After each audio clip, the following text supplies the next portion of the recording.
नमस्कार मित्रांनो संजय गांधी निराधार योजनेचे पैसे जमा होण्यास सुरुवात झालेली आहे।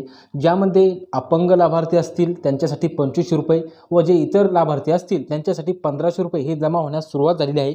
याचा लाईव्ह प्रूफ सुद्धा आपण या ठिकाणी पाहणार आहोत। तर या ठिकाणी पहा RS 1500 क्रेडिट टू अकाउंट यामध्ये 1500 रुपये हे निराधार योजनेच्या लाभार्थ्यांच्या खात्यात जमा होण्यास सुरुवात झालेली आहे आणि 1/1/2026 रोजी 6:12 संजय गांधी निराधार योजनेच्या लाभार्थ्यांच्या खात्यात पैसे जमा होण्यास सुरुवात झालेली आहे। जे अपंग लाभार्थी आहे त्यांना हा डिसेंबरचा 2500 रुपये मिळणार आहे व जे इतर संजय गांधी योजनेचे लाभार्थी असतील, श्रावणबाळ निवृत्तीवेतन योजनेचे लाभार्थी असतील यांच्यासाठी 1500 रुपये हे जमा होण्यास सुरुवात झालेली आहे। आता जे काही राहिलेले लाभार्थी असतील त्यांना आता 2 ते 3 दिवसांमध्ये सर्व पात्र लाभार्थ्यांच्या खात्यात हे पैसे जमा होणार आहे। तर तुम्हाला हे पैसे जमा झालेले आहे की नाही कमेंट करून नक्की सांगा आणि आपल्या व्हिडिओला लाईक आणि शेअर नक्की करा। महत्त्वपूर्ण असा हा व्हिडिओ होता। आपल्या जास्तीत जास्त मित्रांना हा व्हिडिओ शेअर करा।